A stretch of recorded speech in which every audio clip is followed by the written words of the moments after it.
मित्रांनो, भटकंती कट्टा युट्यूब चॅनल मध्ये आपल्या सगळ्यांचं सहर्ष स्वागत. आता आपण निघालो आहोत संभाजीनगरला, चौथा ज्योतिर्लिंगाच्या दर्शनाला, श्री घृष्णेश्वराच्या दर्शनाला. तर असा काही सेटअप आहे. आता आपण आलोय बऱ्यापैकी 44 किलोमीटर, म्हणजे भरपूर आलोय. तरी आता बघू किती वेळात पोहोचतोय. इथून जे घरापासून ठाण्यापासून अंतर आहे 303 किलोमीटर आहे घृष्णेश्वर ज्योतिर्लिंग. आता आपण आहोत कसारा घाटामध्ये. बघा, जे साहेबांच्या पालख्या जात असतात आणि कसारा घाट तर त्याच्यासाठी स्पेशली आहे. आता आपण इगतपुरीवरून पुढे आलो. आता हा घोटी मार्ग लागेल, जो आपण आता इथून राईड घेऊन आपण घोटी मार्गे संभाजीनगर साठी निघू. तसं काय आहे नाही, सगळं जंगल, झाडी आहे, डोंगर आहेत, त्यामुळे सगळं आहे ते असं चाललेलं आहे गाडी. आता आपण चाललोय आता मंदिराकडे, मंदिराच्या दिशेने. अशी थाली येते फुलांची, गंगाजल आहे, फुलं आहेत, फळ आहेत.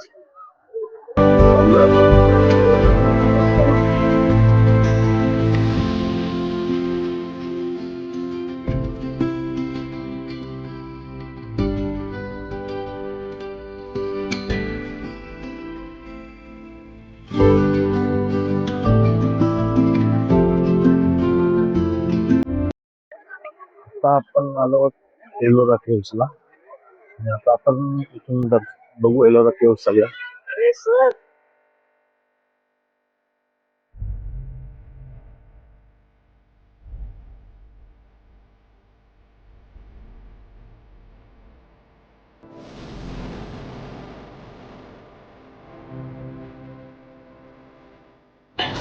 आता आपण आलो आहोत भद्रमारुतीला. भद्रमारुती मंदिर आहे, तिथे आपण आता दर्शन घेणार आहोत. मंदिर आहे, मस्त मंदिर आहे.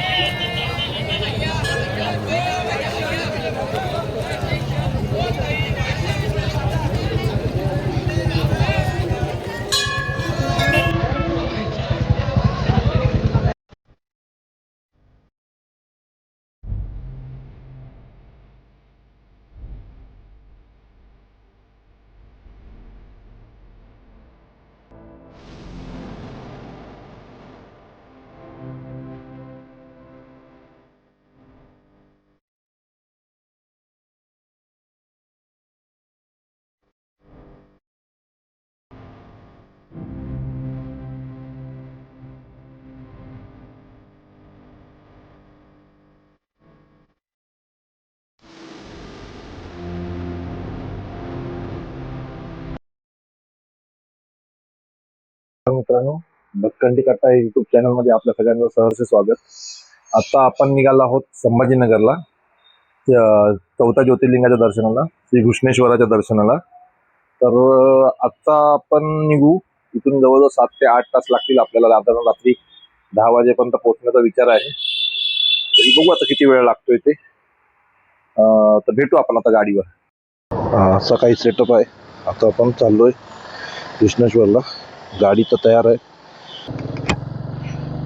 जय शिवराय मित्रांनो. आता आपण ठाण्यावरून बरंच पुढे आलोय. घरापासून जवळजवळ 40-45 किलोमीटर आपण पुढे आलोय. मध्ये आपण काहीच शूट केलं नाही, कारण बरंच ट्रॅफिक होतं, रोडचं काम चालू होतं, त्यामुळे शूट करणारं काय होतं पण नाही तिकडे. त्यामुळे आपण शूट न करता सरळ पुढे निघून आलो. आता ऑलमोस्ट 44-45 किलोमीटर जाऊन पुढे आलो आपण. इथून आता अंतर दाखवतंय 260 किलोमीटर घृष्णेश्वर ज्योतिर्लिंगचं. तर आणि टायमिंग दाखवतो रात्रीचे 8:30 पोचायला. बघू किती वेळात कव्हर करता येतं. मध्ये एकाच दुसरा स्टॉप होईलच, त्याच्याशिवाय थांबून चाय पियाला किंवा नाश्ता करायला वगैरे. बाकी तर काय स्टॉप होणार नाही, कारण काळोख पडल्यानंतर परत गाडी चालवायला त्रास होणार आहे. त्याच्यामुळे जेवढं आधी होईल तेवढं पटापट कव्हर करायचं आहे आणि लवकरात लवकर पोहोचायचा प्रयत्न करायचा. तरी आताच आलोय बऱ्यापैकी 44 किलोमीटर, म्हणजे भरपूर आलोय. तरी आता बघू किती वेळात पोचतोय. इथून जे घरापासून ठाण्यापासून अंतर आहे 303 किलोमीटर आहे कृष्णेश्वर ज्योतिर्लिंग. तर त्याच्यासाठी जवळजवळ अंदाजे टायमिंग लागतात संध्याकाळ 7 तासाचा टायमिंग गुगल मॅप प्रमाणे दाखवतो, 6.5-7 तासाचा. पण आपण 8 तास धरून चाललोय, जेणेकरून की तो तेवढा वेळ जर मागे पुढे झाला तर थोडंसं त्याच्यामध्ये कव्हर करता येईल, कारण आपण नाश्ता करायला थांबणार वगैरे त्याच्यामुळे. तर आता मुंबईवरून किंवा ठाण्यावरून कृष्णेश्वरला म्हणजे संभाजीनगरला पोचायचं असेल तर 3-4 ऑप्शन्स आहेत. ट्रेन आहे, ट्रेन पण बरेचसे ऑप्शन आहेत. आता आमच्याबरोबर आज गाडीवर आम्ही तरी 2 जण असलो तरी आमच्याबरोबर म्हणजे सासू सासरे, मेवणी, साडू, त्याचा मुलगा, असे सगळेजण आहेत. ते वंदे भारतनी निघालेत 1:45 वाजता 2च्या ट्रेननी. ती गाडी ऑलमोस्ट 7-7:15ला संभाजीनगरला सोडते. आता बघू, त्यांचं ते वंदे भारत आहे म्हटल्यावर मॅक्झिमम ती वेळेतच जाईल, ती वाटत नाही लेट होईल वगैरे अशी. त्याच्यामुळे ते पोचतील आणि ते हॉटेल वगैरे बघून थांबतील. पण तर आपण मागोमाग जाऊच असं आहे प्लॅनिंग. त्यामुळे एक ट्रेनचा ऑप्शन आहे, एक बाय रोड आहे. बाय रोडमध्ये तुम्ही प्रायव्हेट टॅक्सी वगैरे करून गेलात तर एक साधारण मला वाटतं 7 ते 8 हजार रुपये साधारण काय खर्च येतो. तर तो एक ऑप्शन आहे. दुसरं विमान आहे, विमानाचं एक ऑप्शन आहे. तो संभाजीनगरला थांबवतात, तिथे एअरपोर्ट आहे, संभाजीनगर एअरपोर्ट आहे. आणि पुण्यामार्गे पण रस्ता आहे, पण पुण्यामार्गे बराच लांब आहे तो. पुण्यामार्गे पुन्हा मुंबई, पुन्हा त्याच्यानंतर नगर, असा करत करत तो जातो रस्ता. त्यामुळे तो बराच गोल फिरून रस्ता आहे संभाजीनगरला पोचायला. आणि हा नाशिक मार्गे आपण आता जाऊ. नाशिकला म्हणजे इथूनच आपण निघालो ठाण्यावरून कल्याण, त्यानंतर कसारा घाट, त्याच्यानंतर घोटी वगैरे करत आपण घोटी बायपासने जाणार आहोत. आपण नाशिकमध्ये न जाता घोटीवरून जो रस्ता एक शिर्डीकडे जातो आणि एक संभाजीनगरकडे जातो, त्या रस्त्याने आपण पुढे निघणार आहोत. तर असं काहीचं प्लॅनिंग केलं आहे. तर बघू पुढे रस्त्यामध्ये, तुम्ही बघत राहा ब्लॉग.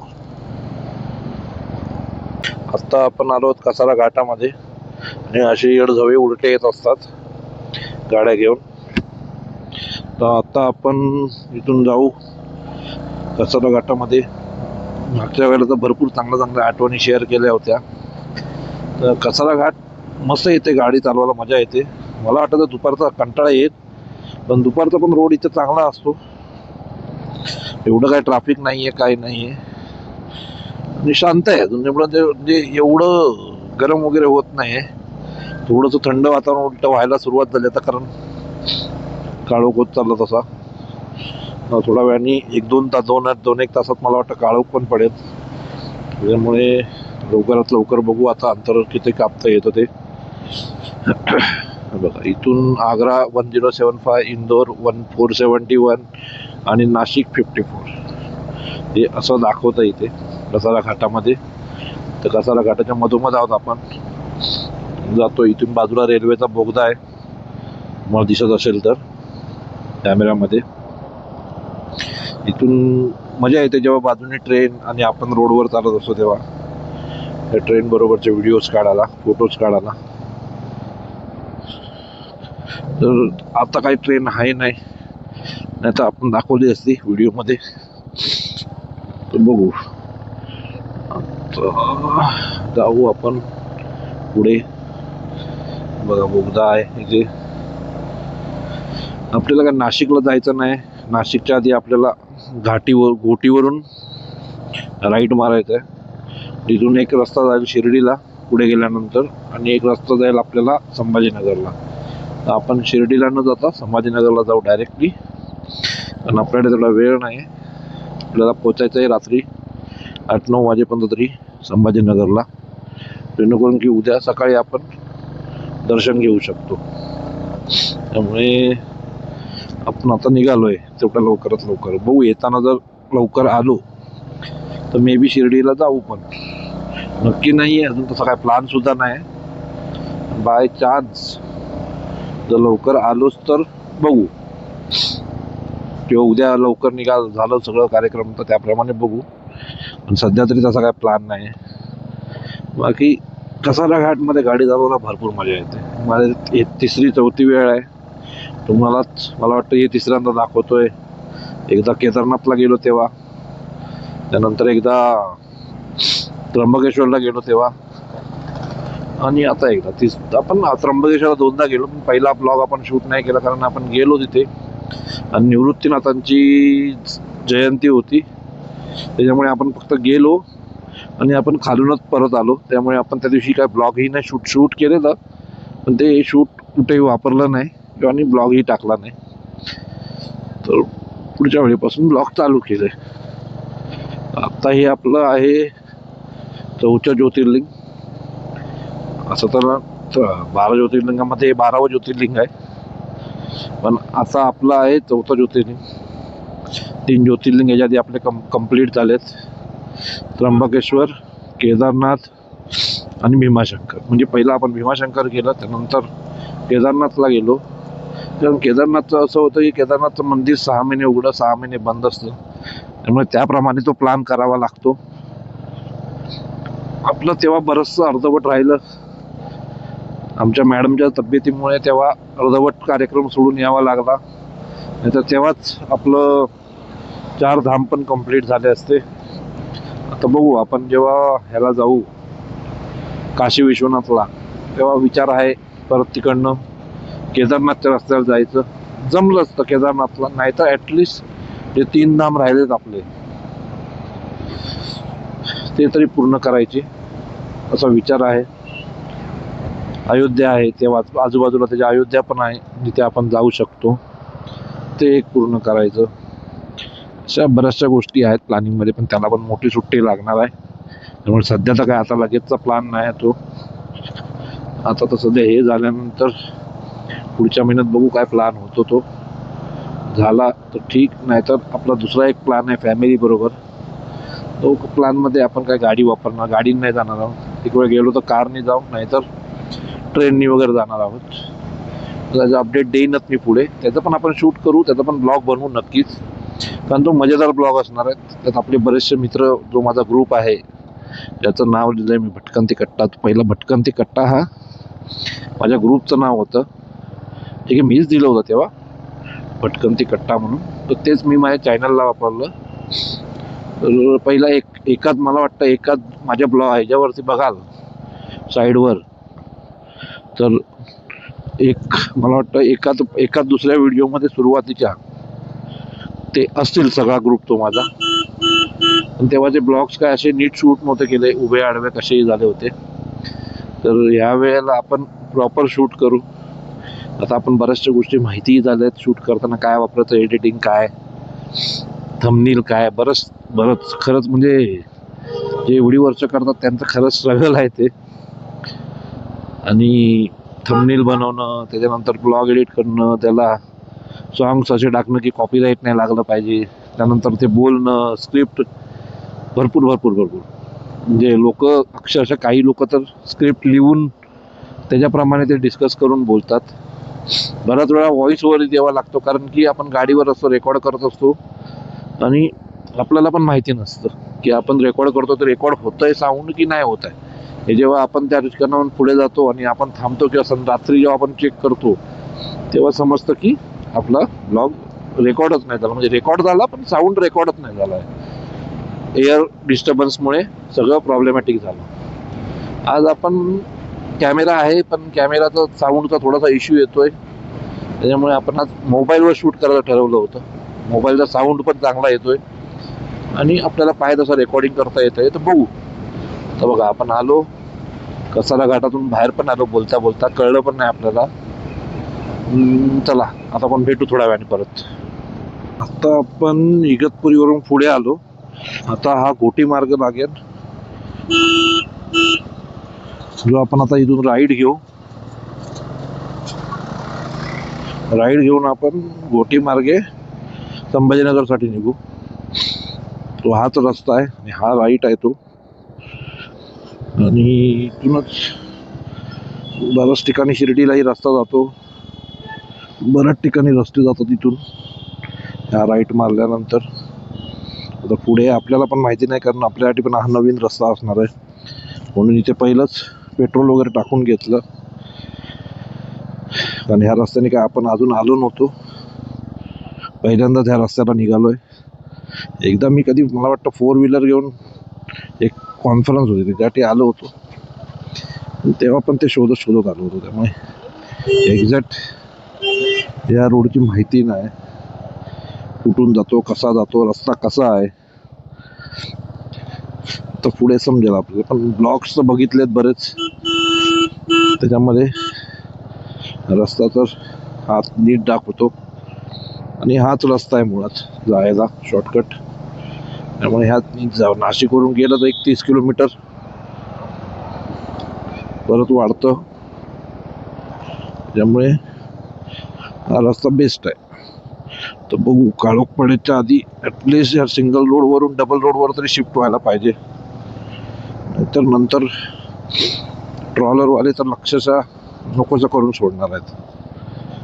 त्यामुळे काही करून सिंगल रोडवरून डबल रोडवर शिफ्ट व्हायला पाहिजे काळोख पडेपर्यंत. म्हणजे पुढचं काही टेन्शन नाही, डबल रोडला असल्यानंतर काय फरक नाही पडत की आपण गाडी रात्री चालवतो की दिवसाही चालवतो, आणि लाईट्स असतात तेवढ्या.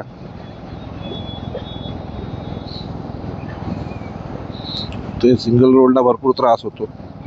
कॅमेरा हलत असेल, कारण काय करणार, रोडला खाचखळगे भरपूर आहेत, त्यामुळे स्टेबल शूटिंग होत नाही. सारखं गाडी बाउन्स होते, त्यामुळे थोडंसं ते कॅमेरा हलत असेल वरती सारखा. लक्ष्मी मोटर फिनोलेक्सचं गोडाऊन आहे ते. मस्त आहे डोंगर समोर बघा, दिसत असेल तर एकदम भारी डोंगर आहे. इकडनं आता आपल्याला दाखवतं 4 तास 13 मिनिटं, म्हणजे ऑलमोस्ट 10. आपला टाइम थोडा करत पुढे जाऊन आता बराच पुढे गेलाय.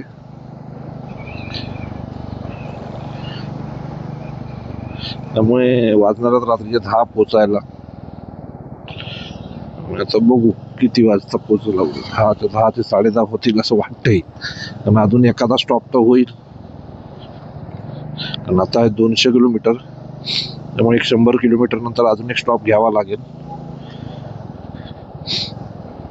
आणि नंतर मग नॉन स्टॉप जायला पाहिजे. म्हणजे एखादा ब्रेक अजून अर्धा तासाचा, 15-20 मिनिटं अर्धा तासाचा ब्रेक होईल, आणि नंतर पुढे जाईल. म्हणजे 10:15 ते 10:30 होतील. बरं, हा रोड जर असाच असेल पुढे तर मग धन्यच आहे. बाकी नाशिक रोड तर मस्त होता, 60-80 करत गाडी घेऊन आलो. हा आतला रोड गावातला थोडासा घाटगोटीवरून जाताना सिंगल रोड आहे, दोन्ही बाजूने येणाऱ्या गाड्या आहेत, आणि त्यात रस्ताही नीट नाही, खड्डे आहेत. बघू, आता भेटू पुढे.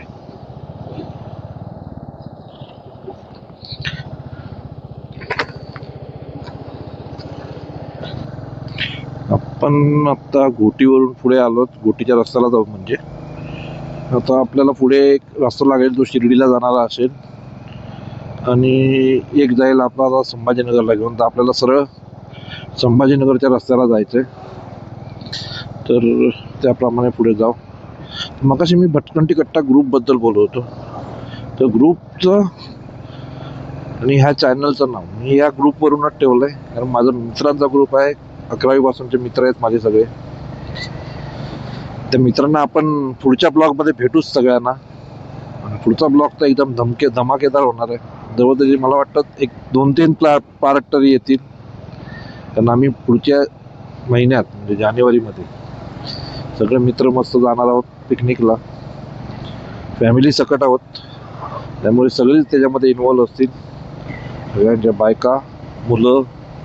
आणि मुळात फक्त एकच आहे की तो मोठा ब्लॉग होणार नाही, तर एकतर गाडीने जाऊ किंवा ट्रेनने जाऊ, अजून ते काही नक्की नाही आहे. पण तो दोघांपैकी एकाने जाऊ, त्यामुळे बाईकवर तर ब्लॉग नसणार आहे. त्यामुळे मी समोरासमोर असेल मॅक्झिमम वेळा बोलताना.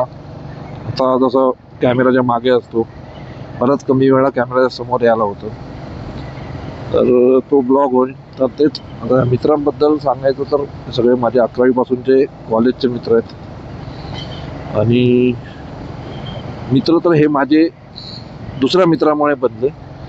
तो मित्र आज आमच्या ग्रुपमध्ये नाही आहे.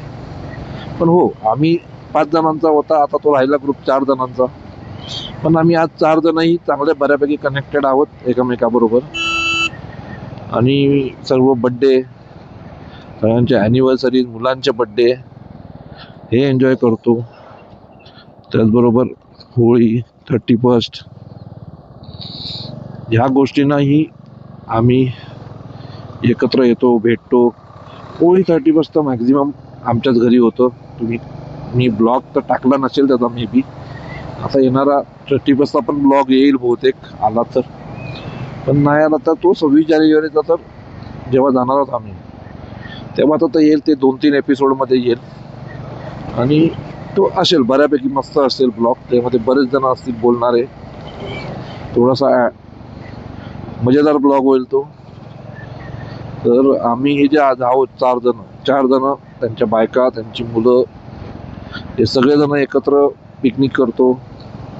माझ्या घरी पार्टी वगैरे असते तेव्हा आम्ही भेटतो, किंवा आम्ही कोणाच्या ना कोणाच्या घरी भेटतो. बाहेर हॉटेलमध्ये जाण्यापेक्षा आम्ही घरी भेटतो, जेणेकरून की आम्हालाही रिलॅक्सपणे बोलता येतं आणि मुलंही घरात आरामशीर मस्त मजा करतात. त्याच्यामुळे आम्ही मॅक्झिमम घरचे प्लॅन करतो भेटायचे. ओव्हरनाईट भेटतो, त्यामुळे कसं आरामाचं असतं सगळं, गडबड नसते जायची कोणाची. सगळं आरामशीर 8-9 वाजता आले, सकाळी 4-5 वाजता निघतात, घरीच असतो. त्यामुळे कोणाचा काय प्रश्न नाही फिरण्याचा किंवा कसला. तर असा सगळा प्रकार असतो. अशा या मित्रांना मी लवकरच तुम्हाला आता पुढच्या महिन्यात भेटवेन. चला भेटू थोडा वेळ. आता आपल्याला 8 किलोमीटर दाखवतं राईटला. राईट गेल्यानंतर कुठल्या रोडवर येणार आहे काय माहिती. पण आता इथे बऱ्याच रोडला पालख्या आहेत, पण काळोख झालाय, त्यामुळे काय असं मला वाटत नाही कितपत क्लिअर दिसतंय, काय दिसतंय काय समजत नाही. कितपत क्लिअर दिसतंय काय माहिती नाही. लाईट्स गाडीच्या चालू आहेत. पालख्या पण आता मध्ये मध्ये येतील, दिसतील. 8.5 किलोमीटर नंतर राईट दाखवतोय. त्यानंतर बहुतेक मेन रोडला गाडी येईल, ते इथून बाहेर पडून घोटीच्या रस्त्यावरून बाहेर निघून, असं मला अंदाज आहे. तर बघू पुढे काय आता, कारण हा रोड तर काय नवीनच आहे आणि मुळात काय आता काळोख पडला, त्यामुळे इथे दाखवण्यासारखं पण काय हाय नाही. इथे पवनचक्क्या आहेत मोठ्या फक्त या, बाकी तसं काय हाय नाही. सगळं जंगल, झाडी आहे, डोंगर आहेत, त्यामुळे सगळं हाय ते असं चाललेलं आहे गाडी. पेट्रोल पंप आहेत बरेचसे घोटीच्या रोडला, त्यामुळे मला आधी वाटलं होतं आहेत की नाही काय माहिती, म्हणून मी पेट्रोल टाकूनच निघालो होतो एंटर करायच्या आधीच. पण घोटीच्या रोडला बरेच पेट्रोल पंप आहेत, म्हणजे तसं आतमध्ये आल्यानंतर काय प्रॉब्लेमॅटिक नाही आहे की पेट्रोल पंप भेटतील ना भेटतील, भरपूर आहेत लाईन. तर एकच आहे की ह्या मला तर असं वाटतं की 2 व्हीलरनी जर प्रवास करायचा या रोडवर तर थोडंसं दिवसाला उजेडात करायला पाहिजे. हे आम्ही जे संध्याकाळचं आलो या टायमिंगला थोडं येणं अगदी योग्य नाही आहे, असं मला तरी वाटतंय. दिवसाचं उजेडात यायला पाहिजे, म्हणजे तसं काही प्रॉब्लेम नाही आहे, कारण गाड्या रोडला, शिर्डीचा रोड आहे त्याच्यामुळे गाड्या कंटिन्युअसली चालू आहेत. पण तरी पण थोडंसं सिंगल रोड आहे, तेव्हा होता होईपर्यंत अवॉइड करून माणसांनी दिवसाचं यायला पाहिजे, हे माझं सजेशन्स आहेत. आणि मी ब्लॉग बघितले, सकाळचेच बघितले होते, पण काही ॲडजस्टमेंटमुळे आम्ही आता निघालो होतो. ठीक आहे, पण आता आपण काळोख अगदी मिटपळेपर्यंत आपण मेन रोडला गेलेलो असू, त्यामुळे तसा काय एवढा इश्यू येणार नाही. तर मध्ये इथे रोडचं काम चालू, त्यामुळे त्यांनी बारीक बारीक कटिंग मारून ठेवलेत, ते जरा सांभाळावे लागतात, कारण तिथे त्यांनी उभ्या चर मारल्यात, मग त्यात टायर तो हे होतो. इथे कोणतरी हे भवानी मंदिर आहे बघा, वरती दिसत असेल तर बघा, मंदिर मस्त आहे डोंगरावर. चला तर आता भरपूर काळोख झालाय, तर आपण आता उद्याच्या भागात भेटू. तर आता काळोख पण भरपूर झाला, त्यामुळे काय जास्त रेकॉर्ड पण करून दिसणार नाहीये. आता आम्ही हॉटेलवर पोहोचू, बघू किती वाजता हॉटेलवर पोहोचतोय. टायमात जर हॉटेलवर पोहोचलो तर आपण पुढे काहीतरी दाखवू, नाही तर आपण उद्या भेटू. चला.